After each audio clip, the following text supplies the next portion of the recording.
حضرت عائشہ صدیقہ رضی اللہ تعالی عنہا سے کسی نے پوچھا تھا صحابہ کرام علیہم رضوان میں سے کہ اماں جی نبی پاک کے اخلاق کس طرح کے تھے؟ تو فرمانے لگی قرآن مجید ہی رسول پاک کے اخلاق ہیں۔ اور پھر حضرت عائشہ صدیقہ رضی اللہ تعالیٰ عنہ اس شخص سے کہنے لگیں چاہے تو سورہ مومنون پڑھ لو۔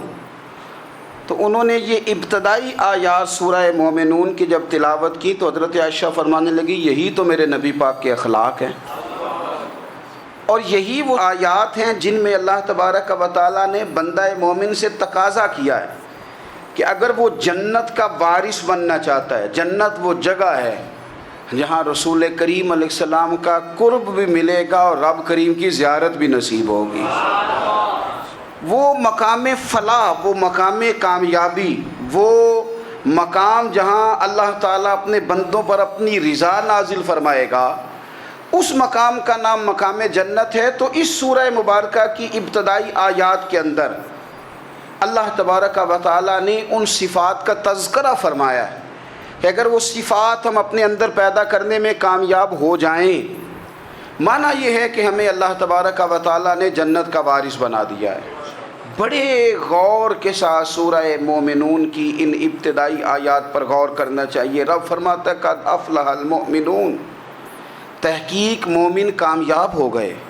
کون سے مومن؟ الذین ہم فی صلاتہم خاشعون، وہ جو اپنی نمازوں میں گڑ گڑانے والے ہیں، خشوع کے ساتھ، عاجزی کے ساتھ، انکساری کے ساتھ، ذوق کے ساتھ نماز پڑھنے والے ہیں۔ والذین ہم عن اللغو معرضون، اور وہ جو بیہودہ باتوں سے منہ پھیرنے والے ہیں، لغویات سے اپنا رخ پھیرنے والے، سنجیدہ لوگ۔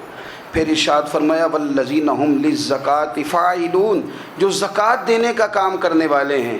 پھر فرمایا والذین ہم لفروجہم حافظون، اور وہ لوگ جو اپنی شرمگاہ کی حفاظت کرنے والے، اپنی شرمگاہ کی حفاظت کرنے والے۔ الا علی ازواجہم، مگر یہ کہ اپنی بیویوں پر، او ما ملکت ایمانہم، یا اپنی شرعی باندیوں پر۔ اس زمانے میں جو لونڈی خریدی جاتی تھی اس سے بھی وطی کرنا جائز تھا، اگرچہ اب لونڈیاں موجود نہیں ہیں تو یہ فعل بھی موجود نہیں، سوائے اپنی بیویوں پر یا شرعی باندیوں پر۔ فإنہم غیر ملومین، فرمایا جو یہ کام کرے اس پر کوئی ملامت نہیں ہے، اپنی بیوی کے پاس شرعی طریقے سے جائے یا باندی کے پاس جائے۔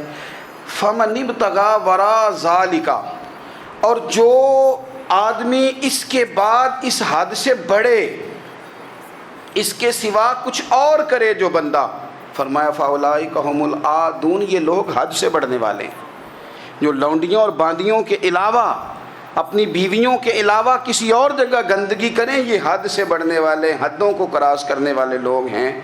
پھر ارشاد فرمایا والذین هم لاماناتہم وعہدہم راعون، اور وہ جو اپنی امانتوں اور اپنے وعدوں کی رعایت کرتے ہیں، امانتیں ادا کرتے ہیں، وعدے پورے کرتے ہیں۔ اور وہ لوگ جو اپنی نمازوں کی حفاظت کرنے والے ہیں، جن میں یہ خوبیاں آ گئیں، میرا رب فرماتا ہے نماز میں خشوع وضو حاصل ہو گیا، فضولیات سے بچ گئے، زکوٰۃ ادا کرنے والے بن گئے، شرمگاہ کی حفاظت کرنے والے بن گئے، امانتیں عہد پورے کرنے والے بن گئے، اپنی نمازوں کے محافظ ہو گئے۔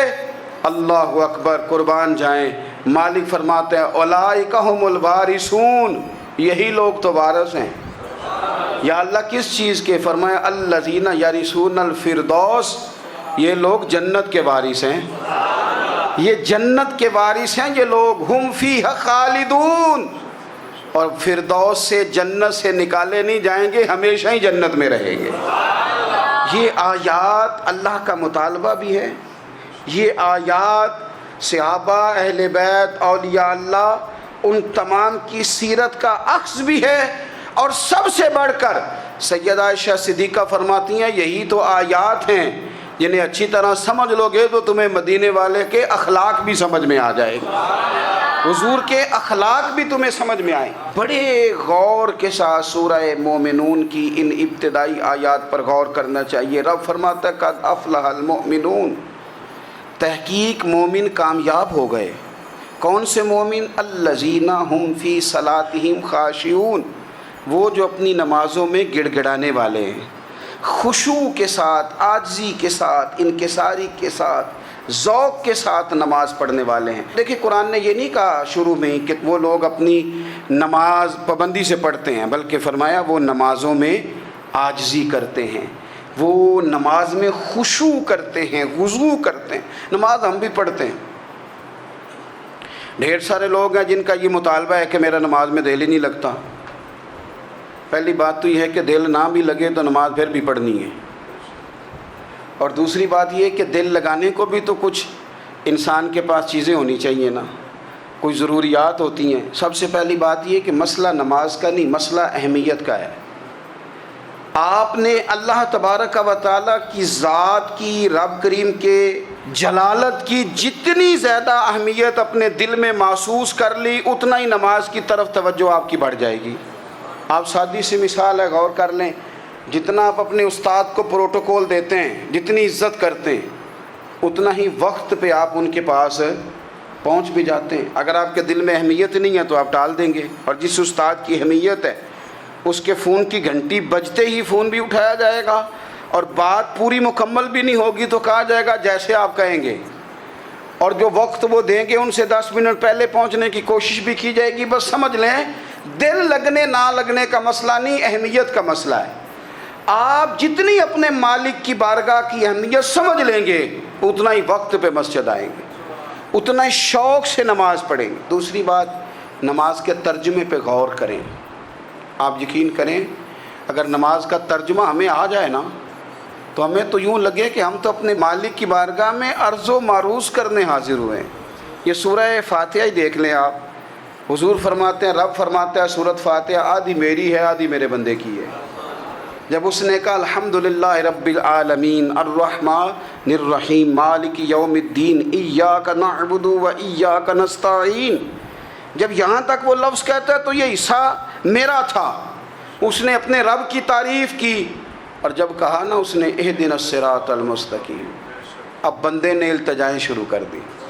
اس نے کہا کہ مالک بھی تو ہے، رحمان بھی تو ہے، رحیم بھی تو ہے، عبادت بھی تیری کرتے ہیں تو مدد بھی تو تجھی سے مانگنی ہے نا، اب مہربانی فرمانا اہدنا الصراط المستقیم، ہمیں سیدھا راستہ دکھا دے، صراط الذین انعمت علیہم، ان لوگوں کا راستہ دکھانا جن پر تو نے انعام کیا ہے، غیر المغضوب علیہم ولا الضالین، ان کے راستے پہ نہ چلانا جن پر تیرا غضب ہوا، جو گمراہ ہو گئے ان کے راستے۔ تو نماز میں جب ترجمے پر آپ کا غور ہوتا ہے تو آپ کا تو دل خود بخود لگ جاتا ہے، شوق بڑھ جاتا ہے آپ کا۔ تو اتنی چیزیں ہم زندگی میں یاد کرتے ہیں، تو اگر ترجمہ بھی نماز کا یاد کر لیں اور پھر شوق سے پڑھیں تو آپ یقین کریں طبیعت کھنچی چلی آئے گی۔ ہمارے یہاں کچھ لوگ نماز پڑھتے ہیں پر بڑی لاپرواہی سے پڑھتے ہیں، کبھی ادھر دیکھتے ہیں کبھی ادھر دیکھتے ہیں، کبھی بال سہلاتے ہیں۔ وہ میں نے دیکھا ہے سجدے جا رہے ہیں تو سیانے سیانے بندے کبھی کپڑے کو چھیڑ رہے ہیں کبھی جگہ کو چھیڑ رہے ہیں۔ میرے نبی کریم صلی اللہ تعالیٰ علیہ وسلم نے فرمایا ان لوگوں کا کیا حال ہے جو اپنی نماز میں نظریں آسمان کی طرف اٹھاتے ہیں، رکوع سے اٹھے تو اوپر دیکھنا شروع کر دیا، کیا حال ہے ان کا۔ اور پھر حضور نے ایک موقع پر تو سختی فرمائی، فرمایا جو نماز پڑھتے اپنی نظریں آسمان کی طرف اٹھاتا ہے وہ باز آ جائے، ورنہ ایسا نہ ہو کہ رب اس کی آنکھیں ہی چھین لے، وہ باز آ جائے اس کام سے۔ خشوع کے ساتھ نماز پڑھے، عاجزی کے ساتھ نماز پڑھے، اس کا دل لگا ہوا ہو نماز کے اندر۔ میرے نبی پاک صلی اللہ تعالیٰ علیہ وآلہ وسلم کے غلام حضرت انس بن مالک رضی اللہ تعالیٰ عنہ فرماتے ہیں کہ رسول پاک صلی اللہ علیہ وسلم نے مجھ سے فرمایا تھا کہ بیٹے نماز میں ادھر ادھر دیکھنے سے بچو، کیونکہ فرمایا نماز میں ادھر ادھر توجہ کرنا یہ بندے کو ہلاک کر دیتا ہے، ہلاکت ہے اس میں اگر تم نے ادھر ادھر توجہ ہوگی۔ نماز تم مالک کی بارگاہ میں کھڑے ہو اور تم دیکھ ادھر ادھر رہے ہو، تو ایک تو نماز عاجزی کے ساتھ۔ پھر فرمایا والذین ہم عن اللغو معرضون، وہ لوگ جو فضول باتوں سے لغویات سے اپنا منہ پھیر لیتے ہیں، فضولیات سے۔ ہمارے ہاں نا بہت سارے لوگ ایسے ہیں جو بلا وجہ ان چیزوں میں دلچسپی لیتے ہیں جو ان کے مطلب کی نہیں ہے، ان کے مطلب کی مطلب آپ کسی سے ملیں کہتے ہیں کیا حال ہے؟ ٹھیک ہے جی۔ بچوں کا کیا حال ہے؟ ٹھیک ہے۔ بچے کتنے ہیں؟ تو بھئی آپ کو جب پتہ ہی نہیں تھا کتنے ہیں تو حال کیوں پوچھا آپ نے؟ آپ کرتے کیا ہیں؟ آپ کا بڑا بھائی کیا کرتا ہے؟ چھوٹا بھائی کیا کرتا ہے؟ ابا جی کیا کرتے ہیں؟ بھئی آپ کے مطلب کی بات نہیں، آپ مطلب کی مقصد کی بات کریں، بے مقصد باتوں میں الجھنے کی ضرورت نہیں ہے۔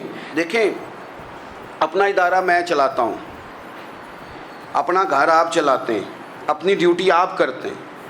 آپ کو زیادہ بہتر پتہ ہے کہ آپ اپنا گھر کیسے چلا رہے ہیں، مجھے زیادہ بہتر پتہ ہے کہ میں مدرسہ مسجد، مجھے زیادہ بہتر پتہ ہے اس کے اندر کون سی اصطلاح کس طرح کرنی ہے، یہ مجھ سے زیادہ بہتر کوئی بندہ جانتا نہیں۔ اب ہم کیا کرتے ہیں، جب ہم دوسرے کے کام میں مداخلت کرتے ہیں تو دو نقصان ہوتے ہیں۔ ایک تو اس کے ساتھ ہمارا رائے کا اختلاف ہو جاتا ہے، اور دوسرا ہمارے اپنے بہت سارے کام رہ جاتے ہیں، کیونکہ ہماری توجہ ہی دوسرے کی جانب تھی، اپنے بڑے سارے کام رہ جاتے ہیں۔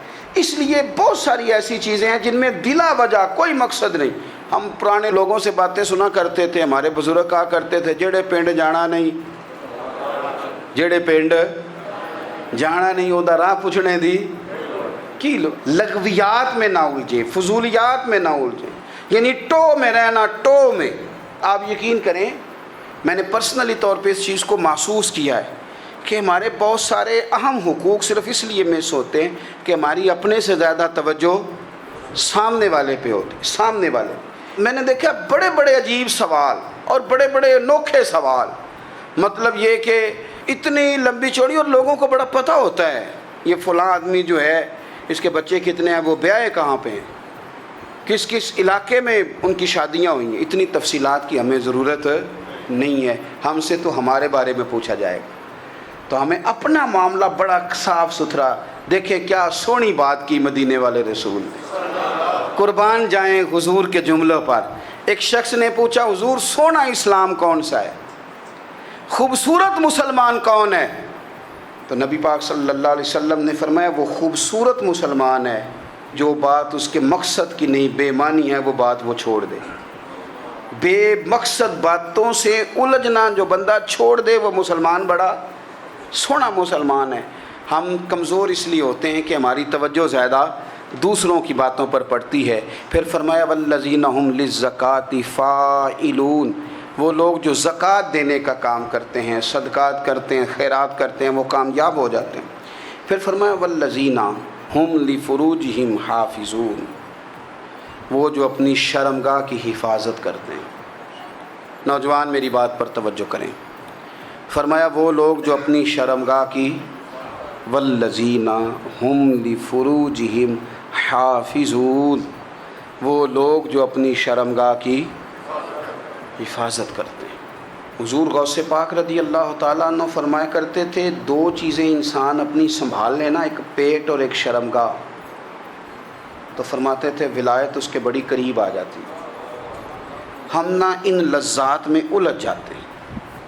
سیانے سیانے بندے، روٹی کمر سیدھی کرنے کے لیے کھانی چاہیے، زبان کے ذائقے کے لیے نہیں کھانی چاہیے۔ یہ زبان کا ذائقہ لگ جائے یہ کہیں کا نہیں چھوڑتا انسان کو۔ اپنی شرمگاہ کی جو لوگ حفاظت کر لیتے ہیں، کوئی بڑے سے بڑا گناہ کرنے سے بھی بندہ کافر نہیں ہوتا، بندہ کفر کرنے سے کافر ہوتا ہے۔ گناہ بڑے سے بڑا کرنے والا بھی گناہ گار ہے، کافر نہیں۔ لیکن بعض گناہ ایسے ہیں جو جس وقت بندہ کر رہا ہوتا ہے اس وقت وہ مومن نہیں ہوتا۔ میرے نبی کریم صلی اللہ تعالیٰ علیہ وسلم نے فرمایا جب کوئی شرابی شراب پیتا ہے اس وقت مومن نہیں ہوتا، جب کوئی چور چوری کرتا ہے تو اس وقت مومن نہیں ہوتا، اور جب کوئی زانی زنا کرتا ہے تو تب وہ مومن نہیں ہوتا۔ اتنی دیر کے لیے اس کے دل سے ایمان نکال لیا جاتا ہے۔ یہ جو ہمارے لڑکے بن سنور کے نکلتے ہیں، یہ جو میک اپ کا خرچہ لڑکیوں کے برابر لڑکوں کا ہوتا جا رہا ہے، یہ جو لڑکے بھی رات کو چہرے پر کریم لگا کر کے سوتے ہیں، یہ بتا سکتے ہیں کہ مقاصد کیا ہے؟ بتا سکتے ہیں؟ یعنی بچے بھی بغیر شیمپو کے بال نہیں دھوتے، مثلا کیا کرنا ہے آپ نے اس کا؟ بڑی بڑی قیمتی چیزیں جو ہیں وہ آپ نے رکھی ہوئی ہیں، مقصد کیا ہے؟ یہ جو ہمارے بچے بن سنور کے نکل رہے ہیں تو کیا دعوت دے رہے ہیں سوسائٹی کو؟ شارٹ نکرے پہن کے جو نکلے ہوئے ہیں اریاں لباس پہن کے نکلے ہوئے. اقبال نے کہا تھا دیار مشرق ہوس میں غلطاں، شباب اریاں شراب اسیاں، جسے بھی دیکھو غری کے اسیاں. ہم ایسی تہذیب کیا کریں گے؟ شباب اریاں، تم نے اپنی جوانی ننگی کر ڈالی ہے ساری معاذ اللہ. کن مقاصد کے لیے؟ میں وہ اعداد و شمار بتا نہیں سکتا. ہمارے ہاں گاند سستا ہو گیا ہے، لوگوں نے گناہ تک پہنچنا آسان بنا دیا ہے. آپ دیکھ لیں گندگی دروازے پہ اور گند موبائل میں. کیسے بچائیں ان بچوں کو؟ کیا کریں؟ کلیجے پھٹتے ہیں. ابھی باتیں سوچتے ہیں تو سوچتے ہیں آنے والی نسل کو کہاں لے جائیں، کہاں چھپائیں، کیا ایسا کریں کہ یہ بچ جائیں. خدا را قربان جائیں حضرت عثمان غنی پر. مصنف ابن ابی شیبہ میں صحابہ فرماتے ہیں حضرت عثمان غنی نا بڑے مالدار تھے. مال آتا ہے تو لوگ عیاش نہیں ہو جاتے، مال آتا ہے تو لوگوں کی خواہشات بہت بڑھ نہیں جاتی. بڑے مالدار تھے، مالدار بھی تھے اور سونے بھی بڑے تھے. حضرت اسامہ بن زید کہتے ہیں میں نے زندگی میں اتنا سونا بندہ نہیں دیکھا جتنے حضرت عثمان غنی خوبصورت تھے، پیسہ بھی حسن بھی. لیکن فرماتے ہیں کہ حضرت عثمان غنی سب سے بڑھ کر اپنی شرمگاہ کی حفاظت کرنے والے اور سب سے بڑھ کر صلہ رحمی کرنے والے، رشتہ داروں سے اچھا سلوک کرنے والے، حیا والے، شرم والے، پاکیزگی والے. آپ کا ذہن ہے، آپ صبح اٹھتے ہی ذہن بنا لیں کہ میں نے آج اتنا سبق پڑھنا ہے، آج اتنی تفسیر دیکھنی ہے، اتنی عبادت کرنی ہے، فلانی نعت میں نے دیکھنی ہے، فلاں خیر کا کام کرنا ہے، فلاں آدمی کے ساتھ نیکی کرنی ہے. صبح ذہن بنا لیں، آپ کا ذہن وہی کام کرنے لگے گا. لیکن اگر صبح اٹھتے ہی ذہن میں گندگی ہے، رات کو سوتے ہی معاذ اللہ ذہن میں وسوسے ہیں، تو پھر سارا دن وہی چکی چلے گی، وہی انداز رہے گا. تھوڑا سا آپ کو اس کی نگرانی کرنی ہے. تھوڑا سا فحاشی اریانی یہ تیزی سے پھیل رہی ہے، تیزی سے گندگی لوگ کشید کر کے لاتے ہیں. اور حیا کا مطلب صرف اتنا ہی نہیں ہے آپ زنا اور بدکاری سے بچیں، آپ اپنی زبان کو بھی حیا والا بنائیں. کوئی کچا کمزور جملہ، گندی بات، گالی کبھی بھی زبان پہ نہ آئے.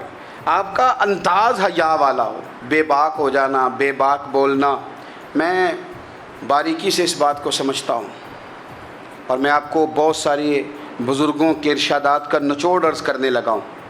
آپ اپنا ذہن صاف کر لیں، آپ کے بہت سارے کام ویسے ہی صحیح ہو جائیں گے. چونکہ ہمارے دین کے اندر زیادہ اجر نیتوں اور ارادوں پہ ملتا ہے. آپ کے جو اندر کی پاکیزگی ہے وہ بہت سارا فضل لاتی ہے اللہ کا.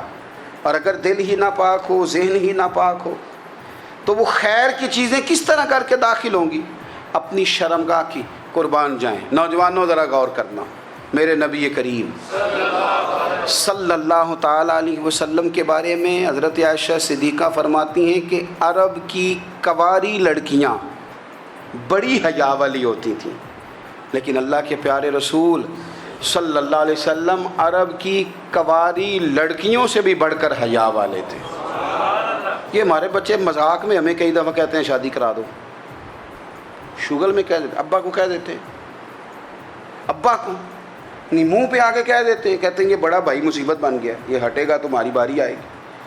آپ کچھ ایسی باتیں کر رہے ہیں، کچھ ایسے انداز آپ اختیار کر رہے ہیں جو وزادار لوگ کرتے نہیں. شرم و حیا سے وہ چیزیں ڈھل جاتی ہیں جو باتیں ہمارے بچوں کی زبانوں پر بے باکی کے ساتھ آنے لگی ہیں.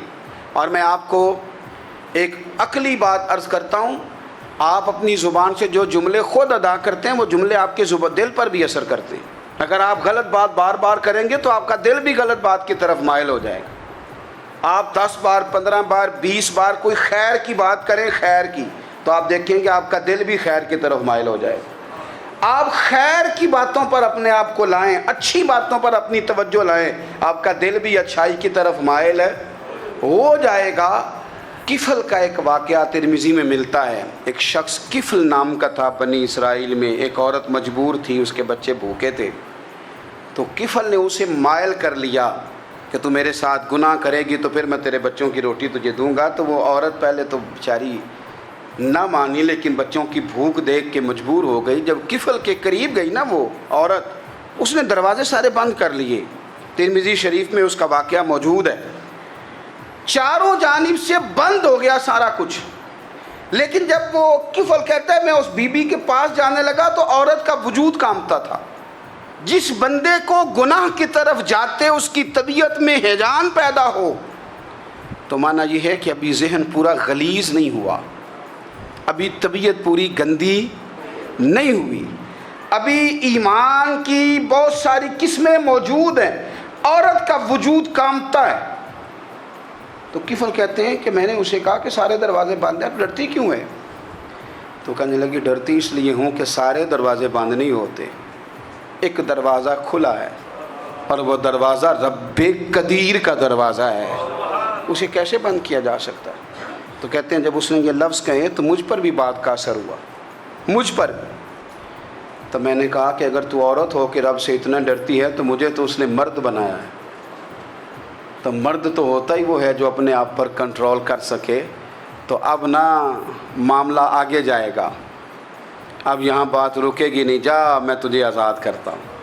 عورت گئی, اس نے توبہ کی کفل نے, اور رات رو کے کہنے لگا مالک آج میں نے توبہ کی ہے تو میرے اوپر مہربانی کرنا, میری توبہ ٹوٹنے نہ پائے. رات اس نے توبہ کی, رات ہی انتقال ہو گیا. لوگوں کو پتہ تھا بڑا بے حیا ہے, بد کردار ہے, گناہ گار ہے, شاید لوگ اس کا چہرہ دیکھنے بھی نہ جاتے, پر مالک کریم ہے نا. حضور فرماتے ہیں سویرے اس کے دروازے پہ لکھ دیا اللہ نے, لوگوں رب نے کفل کے سارے گناہ معاف کر دیے ہیں. اس کے دروازے پہ لکھ دیا گیا. جب آپ اپنی حفاظت کرنا چاہتے ہیں تو اللہ پھر اسباب بھی پیدا کر دیتا ہے. اپنی شرمگاہ کی, اپنی نظر کی آپ خوب حفاظت کریں. اور میں آپ کو ایک بات عرض کروں, ایک بندے کے باحیا ہو جانے سے نا, ایک بندے کے ٹھیک ہو جانے سے اس کے دائیں بائیں بے شمار لوگ ٹھیک ہو جاتے ہیں. نہ چاہتے ہوئے بھی آپ کی نیکی کا اثر آپ کے دوستوں پہ پڑتا ہے, نہ چاہتے ہوئے. اور ایک بندے کے بگڑ جانے سے اس کے دائیں بائیں بہت سارے لوگ بگڑ جاتے ہیں, بہت سارے لوگ بگڑ جاتے ہیں.